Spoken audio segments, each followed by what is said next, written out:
అందుకోసం అని ఏం చేయాలో చెప్తున్నారు. అనన్యాశ్చింతయంతో మాం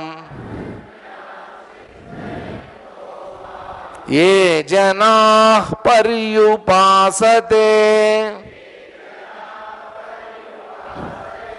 తేషాం నిత్యాభియుక్తానాం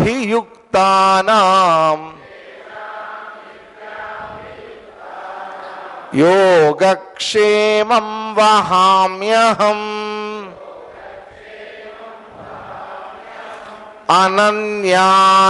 అనన్యాశ్చింతయంతో మాం ఏ జనాః పర్యుపాసతే తేషాం నిత్యాభియుక్తానాం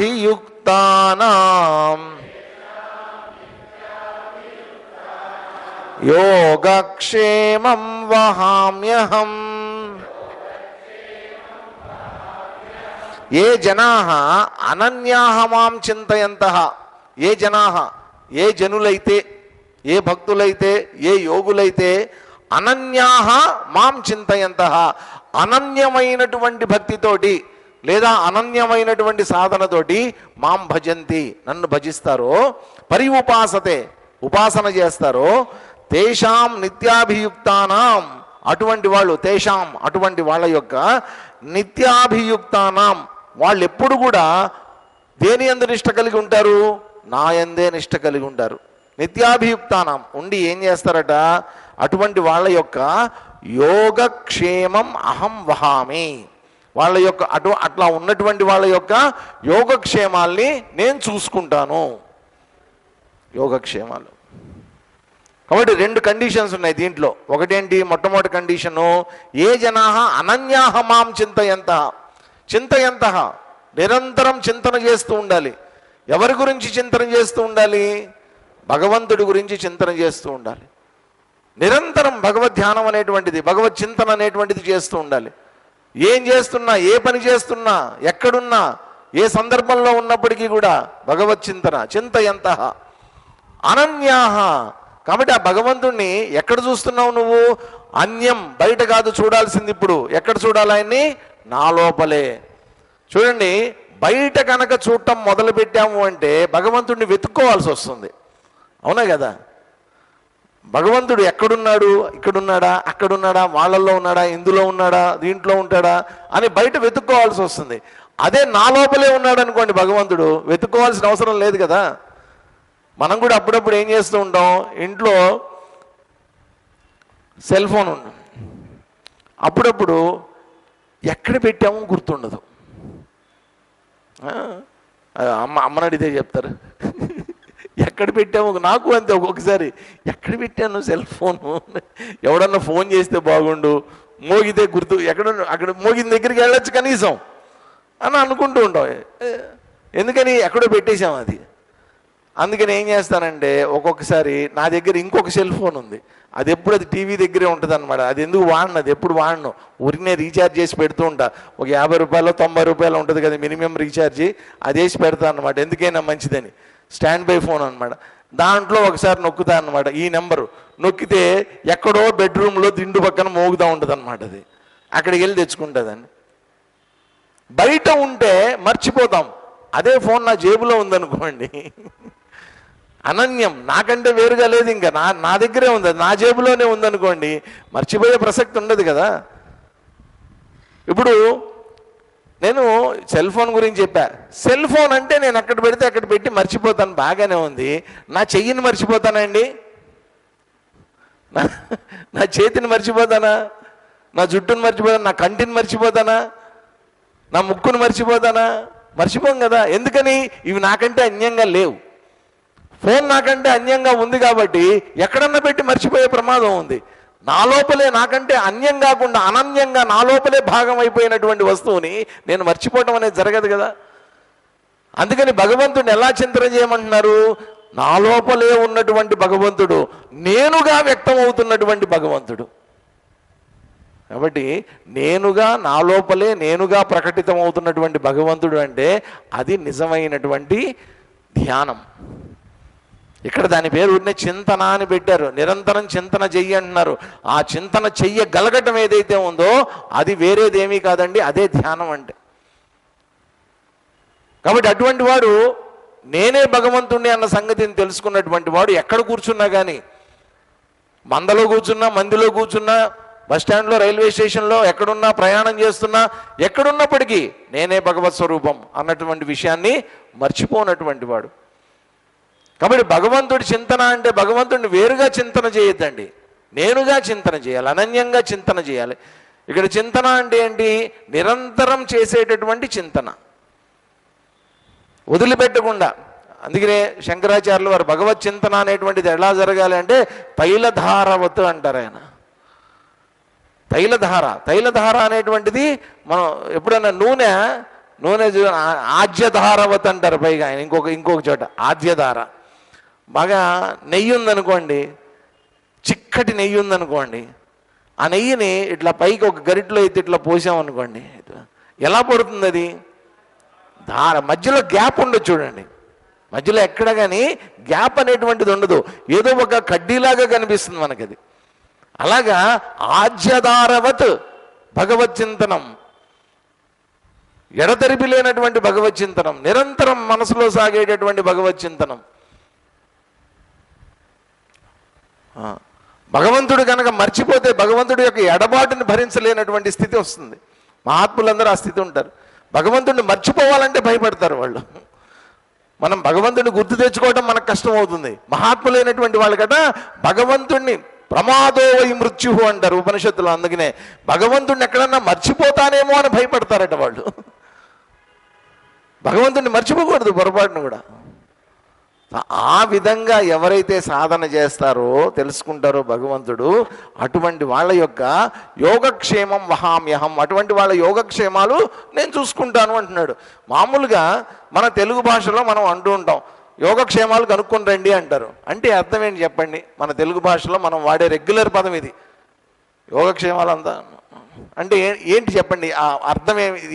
ఏ సందర్భంలో యోగక్షేమాలు అనేటువంటి పదాన్ని ఉపయోగిస్తాం మనం?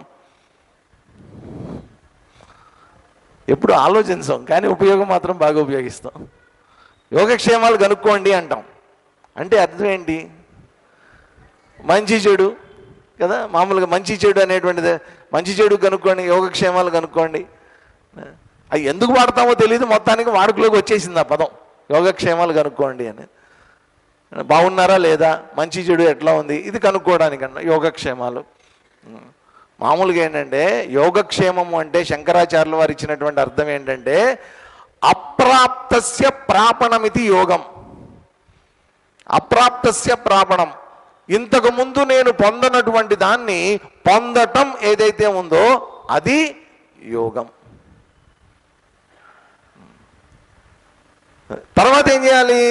క్షేమం, నేను ఏదైతే పొందానో తస్య సంరక్షణం, దాన్ని రక్షించుకోవటం. అప్రాప్తస్య ప్రాపణం తస్య సంరక్షణం, నేను ఇంతకుముందు పొందినటువంటి దాన్ని పొందటం, పొందినటువంటి దాన్ని రక్షించుకోవటం. మనం ఇప్పటిదాకా చేసేది ఏంటంటే జీవితంలో ఇదే కదా. నా దగ్గర డబ్బులు లేవు, సంపాదించిన దగ్గర నుంచి దాన్ని ఏం చేయాలి? నేను రక్షించుకోవాలి. ఆస్తులు కూడబెట్టా, కష్టపడి ఆస్తులను కూడబెట్టా, ఇంతకుముందు లేవు, సంపాదించిందంతా తస్య సంరక్షణం, జాగ్రత్తగా కాపాడుకోవాలి.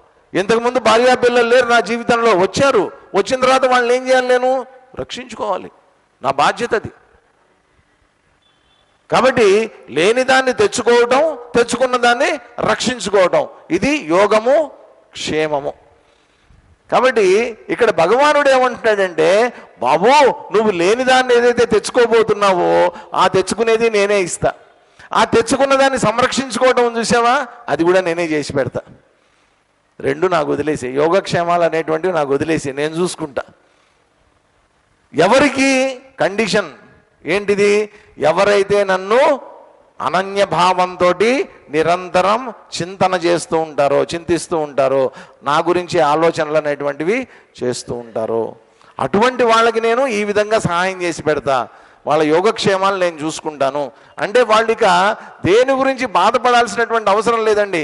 అయ్యో ఈరోజు ఎలా గడుస్తుందో, అయ్యో రేపేం జరుగుతుందో, అయ్యో ఇంకేమైనా జరుగుతుందేమో నా జీవితంలో, నాకేమైనా కష్టాలు వస్తాయేమో, మొత్తం రావాలా వద్దా అనేటువంటిది ఆయన డిసైడ్ చేస్తాడు, ఇవ్వాలా వద్దా అనేటువంటిది ఆయన చూసుకుంటాడు.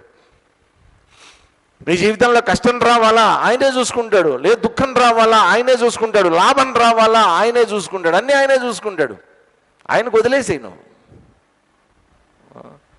ఎందుకు చెప్పాల్సి వస్తుందంటేనండి ఇదంతా మొట్టమొదట 2వ అధ్యాయంలో ఏవైతే మనకి చెప్పినటువంటి శ్లోకాలు ఉన్నాయో తర్వాత అధ్యాయాల్లో మొత్తం అంతా కూడా వాటికి సంబంధించినటువంటి వివరణలు ఇవన్నీ కూడా ఒక్కొక్క దానికి వివరణలు ఇచ్చుకుంటూ పోతున్నారనమాట.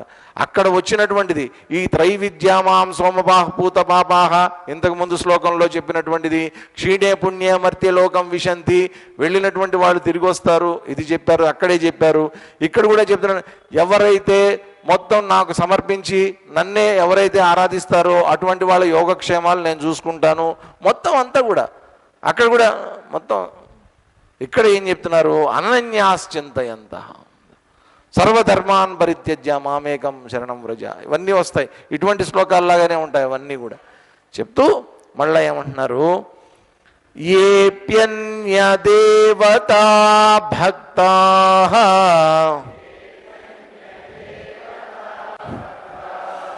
యజంతే శ్రద్ధయాన్వితాః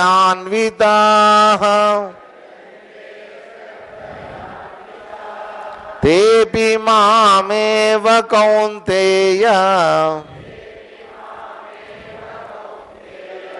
యజంత్య విధిపూర్వకం ఏప్యన్య దేవతా భక్తాః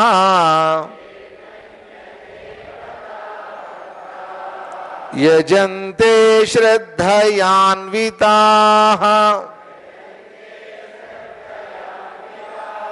తేపి మామేవ కౌంతేయ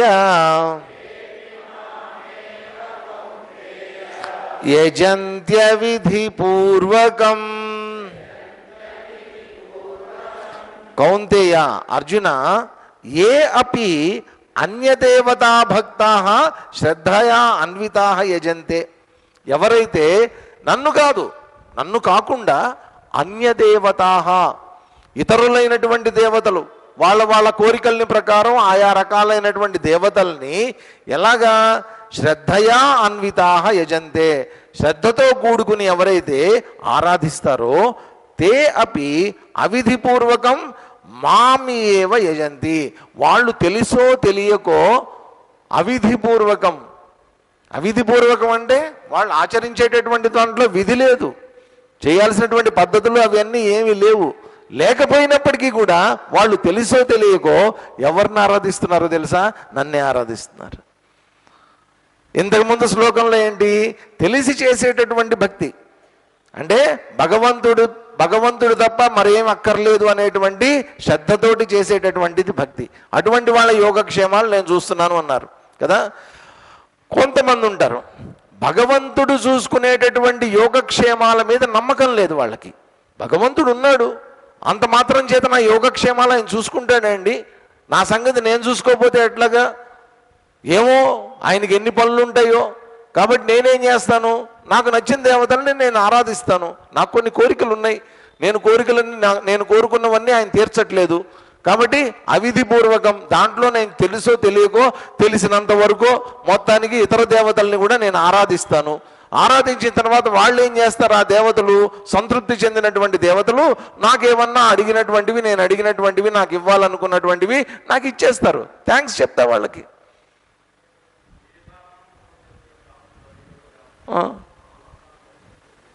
నువ్వు ఎలాగన్నా ఆరాధించు, వాళ్ళని ఏ రూపంలోన్నా ఆరాధించు, ఏ కోరికతో అన్నా ఆరాధించు, నీకు నచ్చినటువంటి విధానంలో నచ్చినటువంటి రూపంలో ఆరాధిస్తావు. మనకి ఇక్కడ ఇంకా మన వైదిక సాంప్రదాయాన్ని మనం బాగా ఫాలో అవుతాం. వైదికమైనటువంటి మంత్రాలు, వేదంలో చెప్పబడినటువంటి మంత్రాలు ఇవన్నీ మనం చక్కగా ఫాలో అవుతాం. ఇంకా మీరు కొన్ని చోట్ల కేరళ అటుపక్క వెళ్ళారనుకోండి, అక్కడ మంత్రాలు ఏమి ఉండవండి. మనమైతే మంత్రాలు శ్లోకాలు ఇవన్నీ చదువుతూ ఉంటాం, వాళ్ళ విధులు వేరే, అంతా ఏమిటో ముద్రలు ఇట్లా ఇట్లా అంటారు, అంటారు, ఇట్లా అంటారు, ఏమిటేమిటో చేస్తుంటారు. తంత్రం ఉంటుంది వాళ్ళ దాంట్లో, ఎక్కువగా తంత్రం ఉంటుంది. ఆ తంత్రం ద్వారా చేస్తుంటారు పూజలన్నీ కూడా.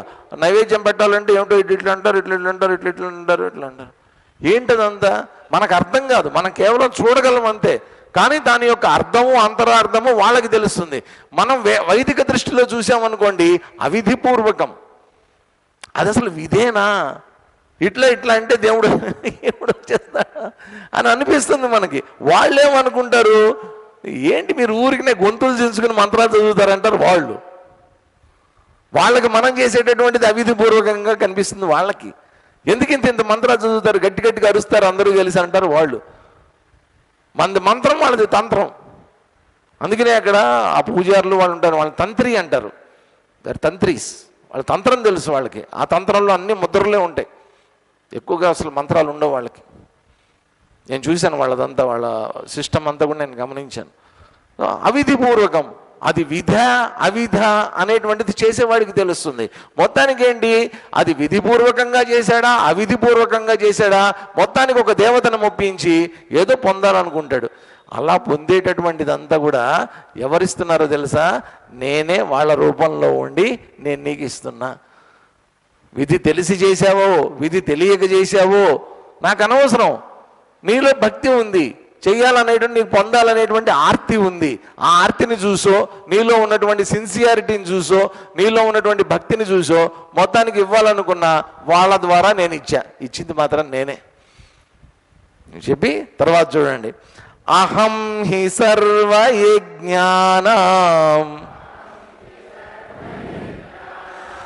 భోక్తా చ ప్రభురేవ చ నతు మామభిజానంతి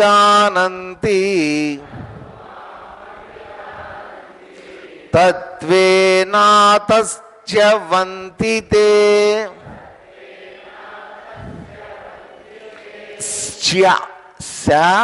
దానికి చావత్తు యావత్తు శ్చ్య. తత్వేనాతస్య వంతి తే అహం హి సర్వయజ్ఞానాం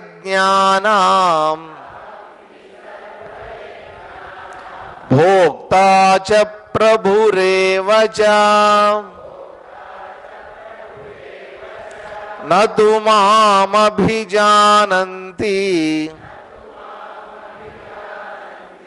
తత్వేనాతస్య వంతి తే.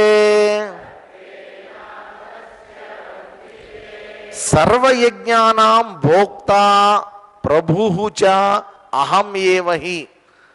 సర్వయజ్ఞానం, ఒక యజ్ఞం కాదండి, ఎన్ని రకాల యజ్ఞాలైతే వేదాలలో చెప్పబడ్డాయో, ఎన్ని రకాల యజ్ఞాలు చెప్పబడ్డాయి, కనీసం నాకు తెలిసినంత వరకు 580 రకాల యజ్ఞాలు చెప్పారు వేదాల్లో.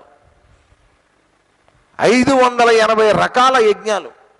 ఎందుకంటే 580 శాఖలు ఉన్నాయి కాబట్టి 580 రకాల యజ్ఞాలు ఉండాలి. ఒక్కొక్క శాఖలో ఒక్కొక్క యజ్ఞం అనేటువంటిది సూచింపబడింది. కాబట్టి అన్ని రకాలైనటువంటి యజ్ఞాలు, ఒక్కొక్క దేవతను ఆరాధించడానికి ఒక్కొక్క రకమైనటువంటి యజ్ఞాలు ఉంటాయి. ఈ యజ్ఞాలన్నీ కూడా ఏం చేస్తుంటారు, ఆయా కోరికల్ని ఆయా దేవతలను ఆరాధించడానికి చేస్తూ ఉంటారు. చాలా నిష్ఠగా చేస్తూ ఉంటారు వాళ్ళందరూ కూడా.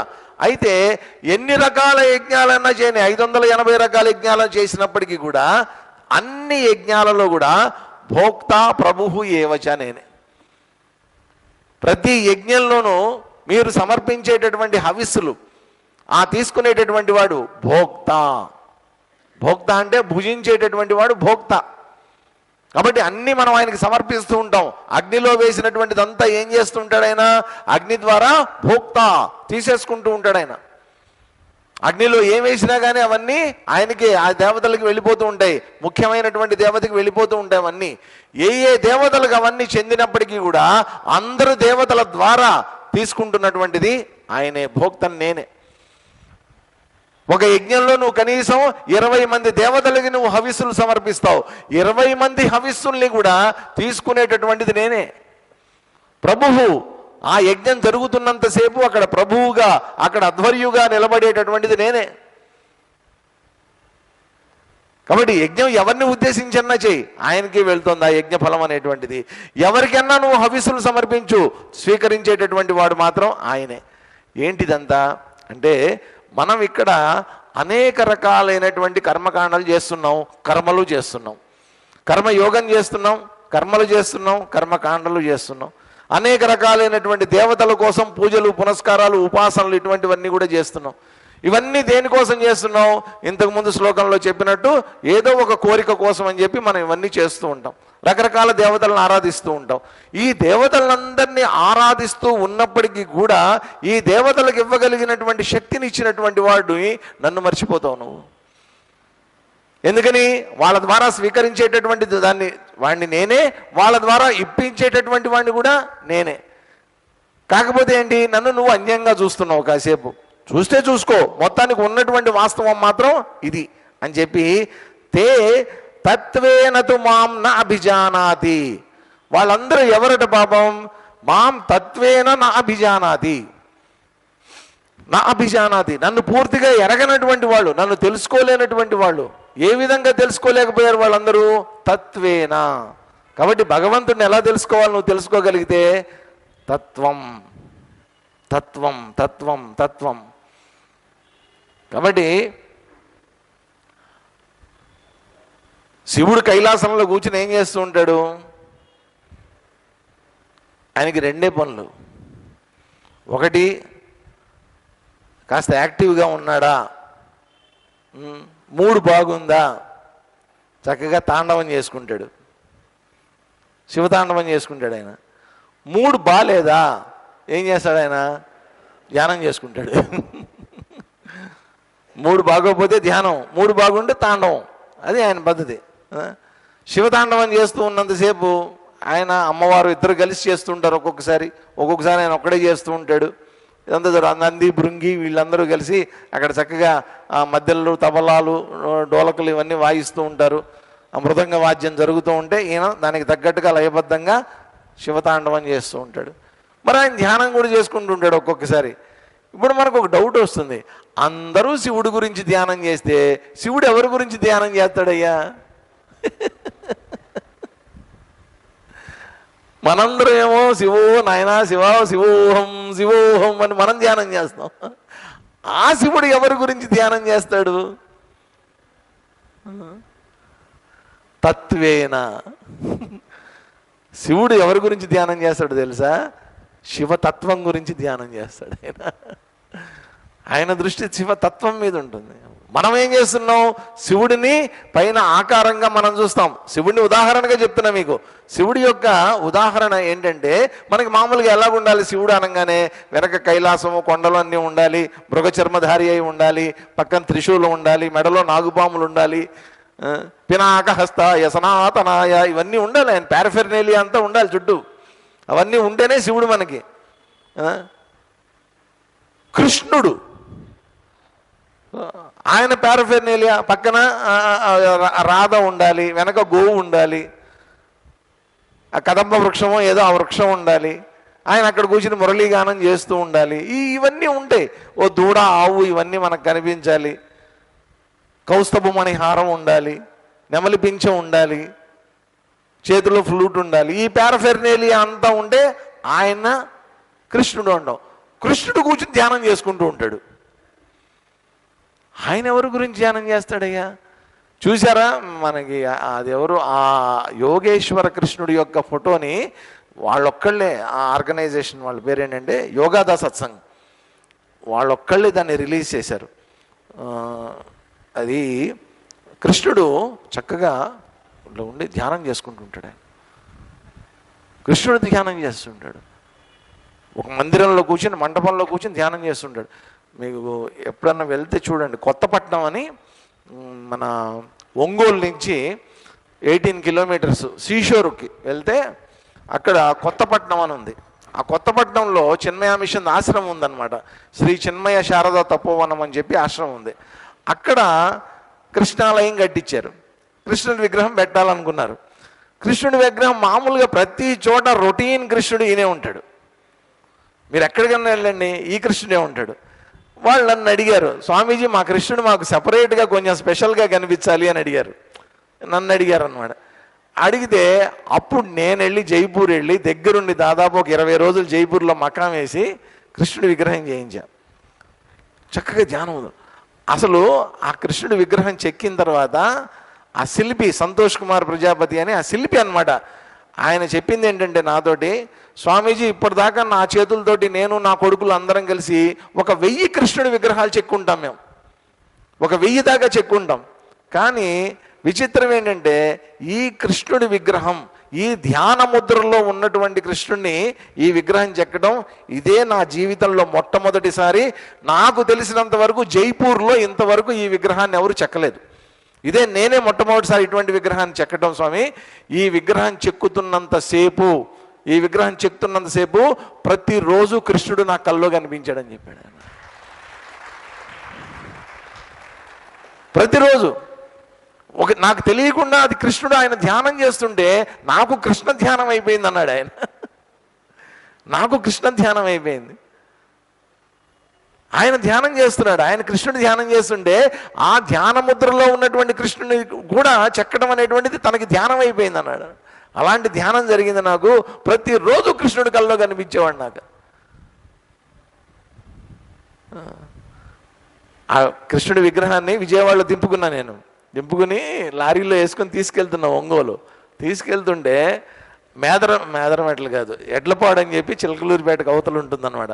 తెల్లవారుజామున నేను డ్రైవర్తో చెప్పి ఆ వద్దురానైనా పడుకో, తెల్లారి లేచిన తర్వాత వెళ్దాము, ఇప్పుడు వద్దు అంటే వినలా. వెళ్ళిపోదాం స్వామి వెళ్ళిపోదాం అని చెప్పి బయలుదేరి తీశాడు. అది మినీ ట్రక్ అనమాట, 407 ఏదో అంటారే అట్లాంటిది.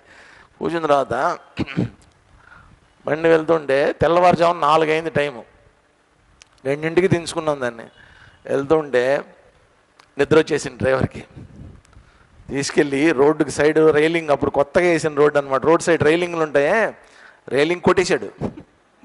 కొట్టిన తర్వాత నేను స్టీరింగ్ పట్టుకొని వాడిని లాగిపెట్టి ఒకటి కొడితే వాళ్ళు నిద్ర లేచి రోడ్డు మీదకి తీసుకొని వచ్చాడు బండిని, కొట్టేశాడు. కరెక్ట్గా అదే టైంకి ఎవరో ఒక ముసలావిడ పొద్దున్నే కాలకృత్యాలకు పోతున్నట్టుంది ఆవిడ, కరెక్ట్గా ఆవిడని అట్లా రాసుకుంటూ వచ్చేసింది లారీ అన్న. లోపల కృష్ణుడు ఉన్నాడు, ధ్యాన ముద్రలో ఉన్నటువంటి కృష్ణుడు వెనకాతలు ఉన్నాడు అన్న. చాలా ఎక్స్పీరియన్స్ నాకు ఆ కృష్ణుడితోటి.